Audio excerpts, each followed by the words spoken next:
राज्यपाल महोदय के अभिभाषण पर बोलने का मुझे मौका दिया, इसलिए आपको बहुत बहुत धन्यवाद। कोरोना जैसी वैश्विक महामारी में भी देश में और पूरे विश्व में जब हाहाकार मच रहा था, ऐसी विषम परिस्थितियों में राजस्थान के मुख्यमंत्री माननीय गहलोत साहब ने जो कुशल बढ़िया तरीके से काम किया है, 21 घंटे वीडियो कॉन्फ्रेंसिंग करके एक एक गांव, शहर, ज़िले की जो मॉनिटरिंग करी है, जिस प्रकार से यहाँ जब सदन चल रहा था, कोरोना की वजह से उसको स्थगित किया, राज्यपाल महोदय ने माननीय राहुल गांधी जी ने कोरोना की देश में एंट्री होने से पहले अवगत करा दिया था, लेकिन हमारे प्रधानमंत्री जी नमस्ते ट्रम्प करते रहे और मध्य प्रदेश और राजस्थान में सरकार गिराने के षड्यंत्र रचते रहे। उसी का परिणाम है कि पूरा देश आज इस विकट परिस्थिति से गुजरा है। देख रहे हैं वो आज गहलोत साहब ने जिस प्रकार से समय से पूर्व लॉकडाउन लगाया और मोदी जी ने लॉकडाउन लगाने से पहले ये विचार नहीं किया कि देश की स्थिति क्या है, राज्य किस प्रकार से काम करेंगे, व्यवस्थाएं बराबर है कि नहीं है। हमारे क्षेत्र के मजदूर महाराष्ट्र, गुजरात सभी जगह फंस गए और इधर से लॉकडाउन लागू कर दिया। उनके लाने की कोई व्यवस्था नहीं करी और न ही उनके खाने पीने कोई इंतजाम किए। लेकिन मैं धन्यवाद देना चाहूँगा माननीय मुख्यमंत्री जी को कि राजस्थान की रोडवे से लगा के अधिकारियों को निर्देशित कर करके सारे मजदूरों को लाया गया। कोई भूखा नहीं सोए अभियान चलाया गया। और आपने देखा होगा राजस्थान के अंदर माननीय मनमोहन सिंह जी की सरकार की महत्वाकांक्षी योजना नरेगा योजना जो लागू उस समय करी थी, जिसको माननीय प्रधानमंत्री नरेंद्र मोदी जी खड्डा खोदने की स्कीम बोलते थे, उसी नरेगा योजना ने आज राजस्थान के गरीब मजदूरों को सहारा बनी। और आज जो केंद्र सरकार का जो बजट आवंटित हुआ है, उसमें नरेगा योजना का बजट गत वर्ष तो इन्होंने किया था 1,11,500 करोड़ रुपए और इस बार इन्होंने 77 लाख करके 34.52% बजट को नरेगा के घटाया है। इसे भारतीय जनता पार्टी के मजदूरों के प्रति क्या भावना है, ये दर्शाती है। आज उस समय सोनिया गांधी जी ने, मनमोहन सिंह जी ने गरीब क्षेत्र के लोगों को ध्यान में रखते हुए राइट टू जो रोजगार योजना लागू उन्होंने करी थी, उसी को परिणाम में आज मजदूरों को सही समय पे रोजगार मिल जाता है। आज इन्होंने नरेगा को धीरे धीरे बंद करने का काम इन्होंने किया है। आज आपने देखा होगा अगर राइट टू फूड माननीय मनमोहन सिंह जी का टाइम का अगर नहीं होता तो आज स्थिति क्या बनती, लोगों के कोरोना काल में भूख मरने की स्थिति बनती। लेकिन माननीय मुख्यमंत्री जी ने कह दिया कि लोग भूखे उठ सकते हैं लेकिन भूखे सोएंगे नहीं। आज सभी जगह दानदाताओं ने, सभी ने मिलकर के जिस प्रकार से कोरोना की काल में लोगों की सेवा करी है, मैं सभी का बहुत बहुत धन्यवाद ज्ञापित करता हूं। और जिस प्रकार से राजस्थान मॉडल का, भीलवाड़ा मॉडल का माननीय प्रधानमंत्री जी ने भी प्रशंसा करी है और पूरे देश ही नहीं पूरे विश्व में राजस्थान की महिमा का गुणगान किया है। मैं माननीय मुख्यमंत्री जी का, पूरी सरकार का बहुत बहुत धन्यवाद ज्ञापित करना चाह रहा हूँ। आज आपने देखा होगा राजस्थान की सरकार ने जगह जगह कॉलेज खोलने का काम किया। मेरे प्रतापगढ़ जिले में भी 2 कॉलेज दे करके माननीय मुख्यमंत्री जी ने प्रतापगढ़ की जनता के ऊपर बहुत बड़ा उपकार किया और गरीब क्षेत्र के लोगों को अंग्रेजी में पढ़ना, अंग्रेजी स्कूल में पढ़ना नसीब नहीं था, लेकिन माननीय मुख्यमंत्री जी ने जगह जगह पहले तो जिला मुख्यालय पे महात्मा गांधी अंग्रेजी विद्यालय खोले और उसके बाद में ब्लॉक मुख्यालय पे महात्मा गांधी अंग्रेजी विद्यालय खोले, जिससे गरीब बच्चे को भी बढ़िया तरीके से शिक्षा मिल सके। आज आपने देखा होगा राजस्थान के अंदर आवासीय विद्यालय खुले। मेरे प्रतापगढ़ में 3 आवासीय विद्यालय मेरे इस 2 साल के कार्यकाल में खुल चुके हैं, जिसमें 700 बच्चे उसमें पढ़ेंगे।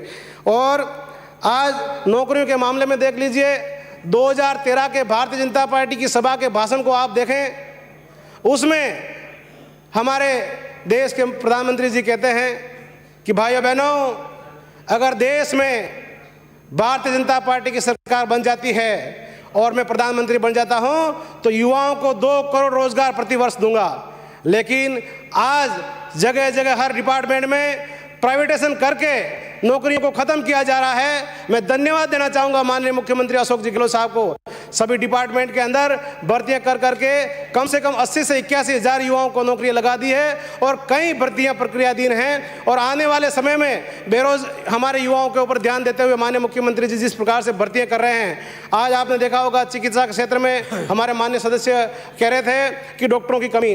प्रतापगढ़ जिले में कोई डॉक्टर आना पसंद नहीं करता था, डिलीवरी करने के लिए कोई डॉक्टर नहीं था, ऑर्थोपेडिक का कोई डॉक्टर नहीं था, एनेस्थीसिया का कोई डॉक्टर नहीं था। लेकिन मैं चिकित्सा मंत्री जी को बहुत बहुत धन्यवाद देना चाहूँगा कि प्रतापगढ़ जिला चिकित्सालय पहले रेफरल हॉस्पिटल के नाम से जाना जाता था, जाते ही हाथ देख के डॉक्टर रेफर कर देते थे। लेकिन आज स्त्री रोग विशेषज्ञ के 5 डॉक्टर हैं, 2 हड्डी रोग विशेषज्ञ हैं और एनेस्थीसिया के भी डॉक्टर वहाँ हैं और सभी प्रकार से बराबर तरीके से इलाज हो रहा है। और राजस्थान के बजट में, गत बजट में 500 बेड स्वीकृत किए गए और 500 में से 150 बेड प्रतापगढ़ जिले को देके 150 से डायरेक्ट 300 बेड का हॉस्पिटल किया। मैं माननीय चिकित्सा मंत्री का, माननीय मुख्यमंत्री जी का बहुत बहुत धन्यवाद देना चाहूँगा कि आदिवासी क्षेत्र के अंदर आपने चिकित्सा के क्षेत्र में बढ़िया तरीके से काम किया है। आज आदिवासी क्षेत्र के अंदर जहाँ सुदूर क्षेत्रों में PSC CSC है, वहाँ पर भी डॉक्टरों की व्यवस्था उन्होंने करी है। आज आपने देखा होगा माननीय मुख्यमंत्री जी और राजस्थान सरकार ने आते ही बड़ी बड़ी पंचायतों को छोटा करने का काम किया। हमारे आदिवासी क्षेत्र में दूर दूर गाँव हैं तो 4000 की आबादी की पंचायत थी, उसको 4000 से लगाकर को कम करके 2500 की आबादी की पंचायतें करी। आज 2500 की आबादी की पंचायत होने के बाद में प्रतापगढ़ जिले में 70 नई पंचायतें और 3 पंचायत समितियां देखे प्रतापगढ़ जिले के आदिवासियों का और संपूर्ण क्षेत्र के लोगों का जो उपकार माननीय मुख्यमंत्री जी ने किया है, मैं माननीय मुख्यमंत्री जी के इस उपकार को जिंदगी भर तक नहीं भूल सकता। आज आपने देखा होगा प्रतापगढ़ मध्य प्रदेश और गुजरात की सीमा से जुड़ा हुआ क्षेत्र है। जब भी हमारे मेहमान कोई उस क्षेत्र में आते थे प्रतापगढ़ में, आते ही प्रतापगढ़ की सीमा में आते ही लग जाता था कि सड़कें टूटी हुई है, ऑटोमेटिक उनकी नींद खुल जाती थी। वहाँ के जनप्रतिनिधियों को गालियाँ देते थे। लेकिन माननीय मुख्यमंत्री जी को मैं बहुत बहुत धन्यवाद देना चाहूँगा कि 70% सड़कों का आपने नवीनीकरण करके काम पूरा कर दिया। ये तो कोरोना नहीं आया होता, प्रतापगढ़ की सड़क के ऊपर एक भी खड्डा नहीं रहता। आज सभी टूटी सड़कों का नवीनीकरण भी किया। दूसरी बात, आज हमारे ऊर्जा मंत्री जी ने गत बजट में घोषणा करी थी कि राजस्थान में किसानों को दिन में बिजली मिलेगी। लेकिन आप सबको पता है पूर्ववर्ती भारतीय जनता पार्टी के शासन में किसान रात की 12 बजे, 1 बजे, 2 बजे, 3 बजे कड़ाका की ठंड में पानत करता था। वो स्थिति को देखते हुए, वो परिस्थितियों को देखते हुए, किसानों की समस्याओं को देखते हुए माननीय मुख्यमंत्री जी ने दिन में लाइट करने की घोषणा करी। दूसरी बात, सबसे पहले प्रतापगढ़ में दिन में लाइट करके जो प्रतापगढ़ ही पूरे राजस्थान क्षेत्र के युवा किसानों के ऊपर जो उपकार किया है, 15 जिलों में दिन में लाइट आई।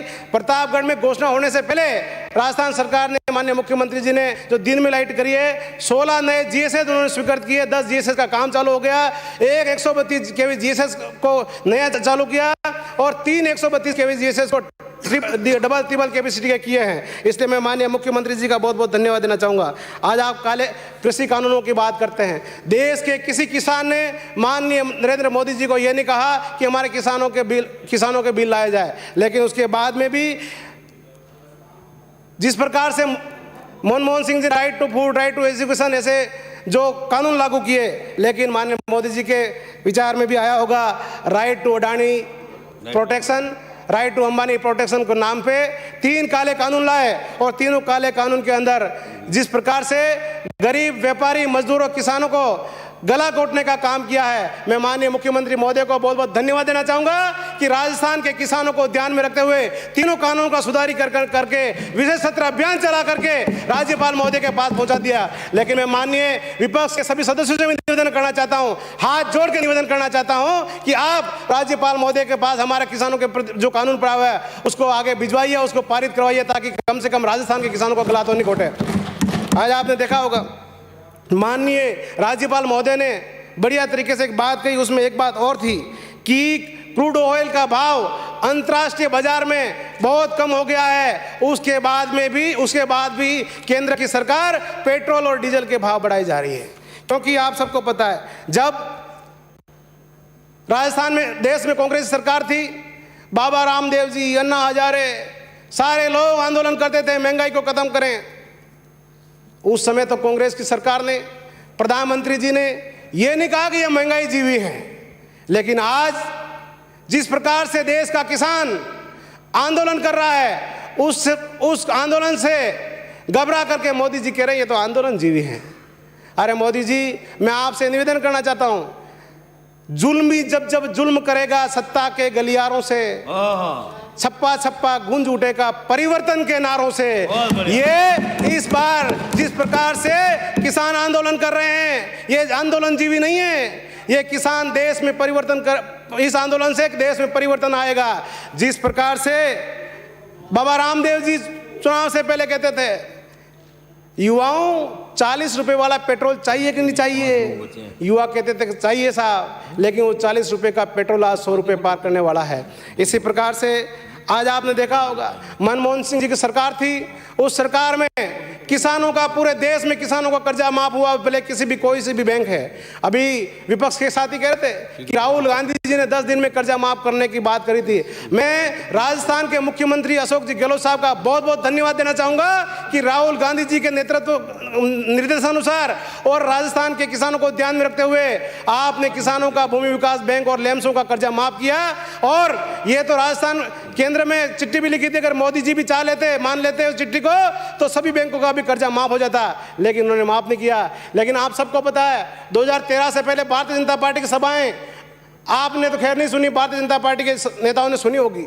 उसमें माननीय मोदी जी कहते थे भाइयों बहनों, बात समाप्त करें, अगर देश में भारतीय जनता पार्टी की सरकार आ जाती है और मैं देश का प्रधानमंत्री बन जाता हूं, पहली ही मीटिंग के अंदर देश के किसानों का कर्जा माफ कर दिया जाएगा। और आज कहां गए मोदी जी, दूसरी बार आ गए, उसके बाद भी देश के किसानों को आज भी 1 फुटी कौड़ी कर्जा माफ नहीं किया। विजय माल्या भाग गया, ललित मोदी, नीरव मोदी भाग गए, उनका कर्जे डिफॉल्ट हो रहे हैं, लेकिन देश के किसानों को कर्जा माफ नहीं हो रहा है। इसलिए मेरा आप सभी से निवेदन है, आदिवासियों को नक्सली कहने का काम भारतीय जनता पार्टी करती है। इस सदन के अंदर एक माननीय सदस्य बहुत सिंसियर आजकल हो गए हैं, क्योंकि उनको पार्टी ने बहुत बड़ी नसीहत इनको अभी दी है। नहीं तो हर सदन में, हर सत्र में वो बहुत उछल कूद करते हैं। लेकिन राजस्थान के, दक्षिण राजस्थान के अंदर आंदोलन चल रहा था, उस आंदोलन में वो आए और हाबड़तोड़ के अंदर एक बयान उन्होंने जारी कर दिया कि उदयपुर संभाग के आदिवासी तो नक्सली हैं। उसके बाद में उन्होंने कहा कि मैं डिस्टर्ब हो गया, इसलिए वो बयान दे दिया। लेकिन भारतीय जनता पार्टी को वो आदिवासी माफ नहीं करेगा जो आदिवासियों को नक्सली कहते हैं। इसलिए मेरा आप सभी से निवेदन है, मैं माननीय मुख्यमंत्री जी से भी निवेदन करना चाहता हूं, इस आंदोलन के अंदर युवाओं ने जो मांग रखी थी उन मांगों को पूरा किया जाए। जिस प्रकार से अधिकारियों ने उन आदिवासियों के ऊपर, आदिवासी युवाओं के ऊपर, कर्मचारियों के ऊपर जो गलत तरीके से केस दर्ज किए, उन केसों को भी वापस दिए जाए और आदिवासियों की जो मांग है, उन आदिवासियों की मांग को भी पूरा किया जाए। माननीय सभापति महोदय, भ्रष्टाचार की बात करें, आज भारतीय जनता पार्टी की सरकार के अंदर बड़े बड़े भ्रष्टाचार के काम हुए, लेकिन माननीय अशोक जी गहलोत साहब ने भ्रष्टाचार रोकने का जो काम किया है उसका ताजा उदाहरण आप सबको दिखने को मिल रहा है। आज IAS, IPS और RS भी भ्रष्टाचार के काम के अंदर जेल में जा रहे हैं, ये इसी की वजह से है। और आज आपने देखा होगा, ये सदस्य कह रहे थे कि आप मुकदमे में केस बढ़ रहे हैं, अपराध बढ़ रहा है, लेकिन माननीय मुख्यमंत्री जी ने हर थाने में स्वागत कक्ष खोलकर हर अपराधी का, हर फरियादी के लिए जो रास्ते खोले हैं, SP ऑफिस के अंदर भी उनके लिए जो सुनने के लिए, कार्रवाई सुनने के लिए बात करी है। मैं माननीय मुख्यमंत्री जी का बहुत बहुत धन्यवाद ज्ञापित करना चाह रहा हूं और राज्य